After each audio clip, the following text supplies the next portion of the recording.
pictures up so you guys are to camera, okay? Yep. Thank you. Hi, Michelle. Michelle. How are you? She's coming in. Hi, gentlemen. How are you doing today? Hi, Michelle. Good morning. Michelle. Can you please tell me about yourself?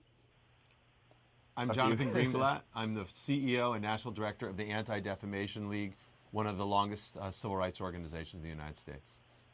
And I'm Rick Smolin. I'm the co-author of this new book, The Good Fight, America's Ongoing Struggle for Justice, and I'm a former Time Life and National Geographic photographer.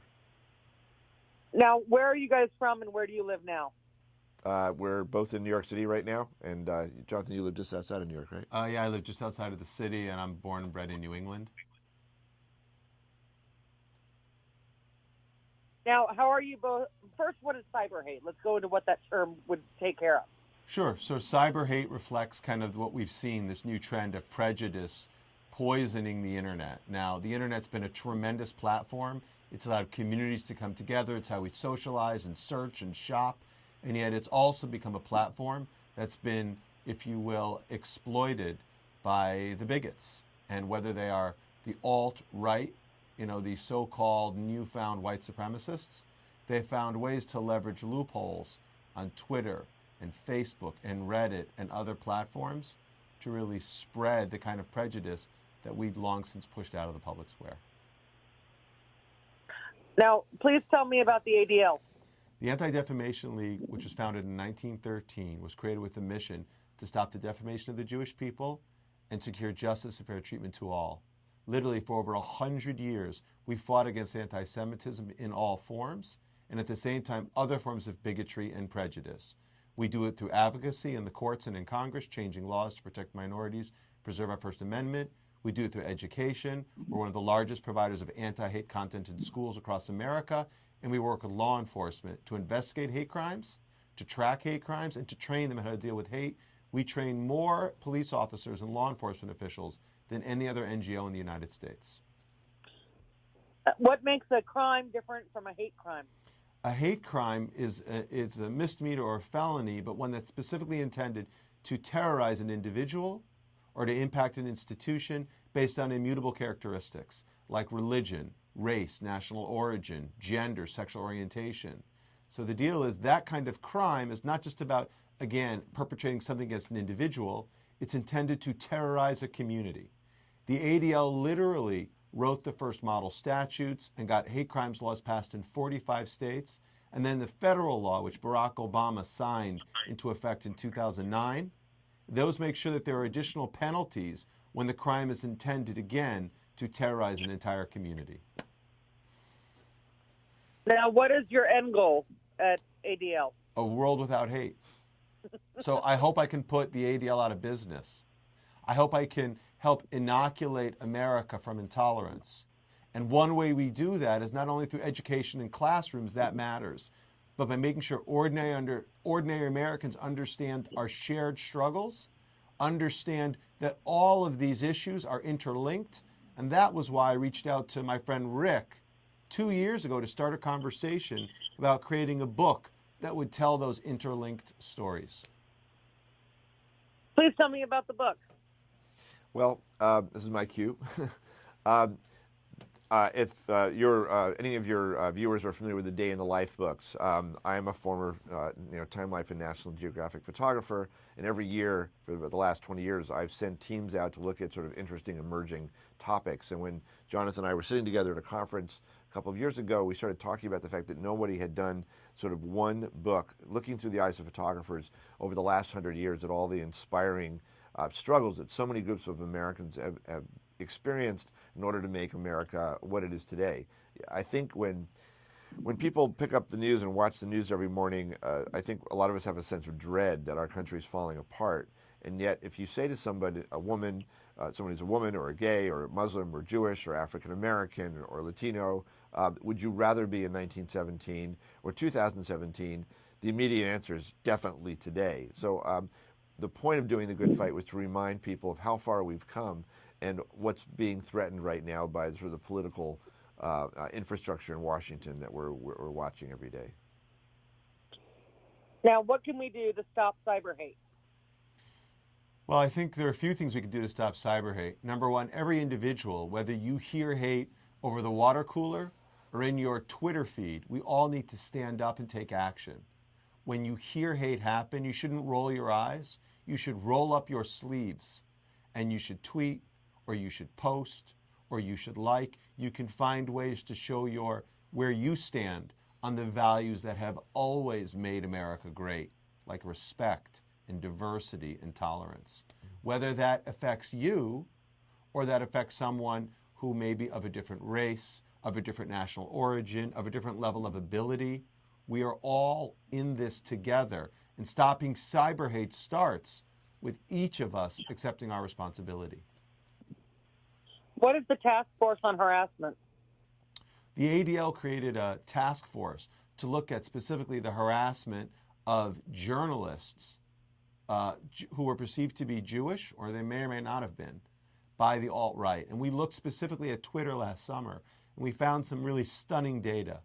Over the course of 12 months, we found millions and millions and millions of anti-Semitic tweets, tens of thousands directed at just a handful of Jewish reporters. That's why this month the ADL is launching a new center in Silicon Valley. That's why the ADL joined Twitter's Trust and Safety Council. That's why the ADL is collaborating with Google on a project to use artificial intelligence to neutralize harassment before it happens. We're adopting technology as a strategy to create a more hate-free world. And it's interesting because this book actually uses technology itself in some very innovative ways.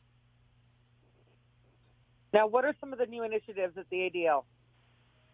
Well, the ADL is launching the Center on Technology and Society this month that will facilitate our collaboration with Google, Facebook, Twitter, Microsoft, Amazon, all those big companies we work with today. That is going to increase. I'm excited about that. We're expanding our Center on Extremism, whether it's the alt-right and extremists from a right-wing ideology, or sort of the fringe left and extremists from the left-wing ideology. All Americans need to stand up and speak out against hate in any form. But then, as we've done over the generations, we marched for civil rights in the 50s, we stood up for immigrants, we are at the front end of fighting for marriage equality. And I think what's exciting about this book is it explains how all of those fights are actually interlinked. Rick, maybe you can elaborate on that. Well, I mean, one of the things, Michelle, which is very interesting about the book is any of your listeners who have a smartphone can actually point at any one of 60 pictures in the book, and it actually launches a YouTube video or a TED Talk.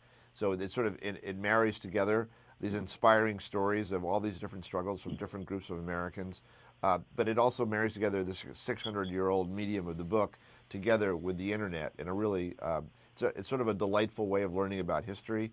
And when we started out doing this book, when Jonathan and I first spoke about it, I was worried that the book was going to be depressing. I was going to look at all these things that have happened over America's past, and it would be things that we wish that had not been part of our past. But in fact, and there's certainly a lot of disturbing things in the book, but the overall impression that we're hearing from everybody that's reviewed the book is that they come away with a renewed sense of optimism and hope, in the sense that America is really unique in the world, and each of us individually needs to now do our part. I mean, one of the statistics that I love, at the beginning of the book, there's a big opening spread of women marching in Washington the day after Trump was elected to protest a lot of the misogyny and a lot of his attitudes towards women.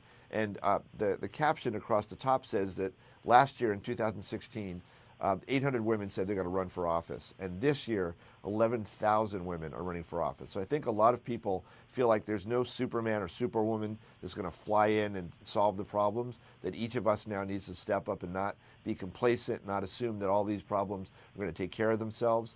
I mean, even the elections we saw last night look like a really major turning point, we hope.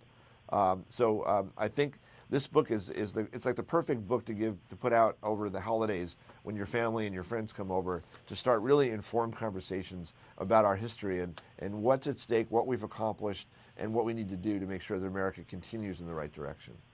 Where can people learn more? The book's available on Amazon and Barnes & Noble. We have a website, which is thegoodfightbook.org.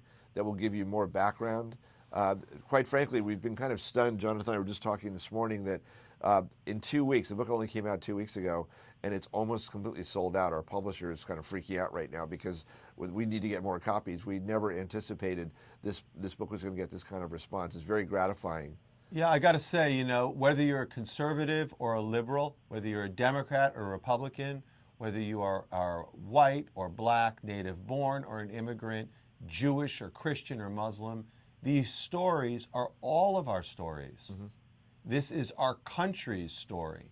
So what's exciting is I think everyone can see themselves in the book. That's why it's selling out so fast, and that's why we're trying to spread the message.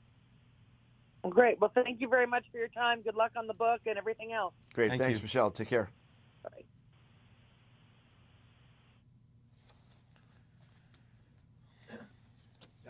Yeah. If like another one asked about like what a hate crime is, we could just touch real quickly on the rise, 67%. Yeah, I should have said that. Yeah. Reminding me. This is the animation here. So Oh, yeah. Every 3 seconds. You it know, there turns was the a page. company called Zenio that had like a magazine app that worked like this.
Sunday's attack.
Testing 1 2. Testing 1 2 Great, 3. thanks. Okay, good. Great.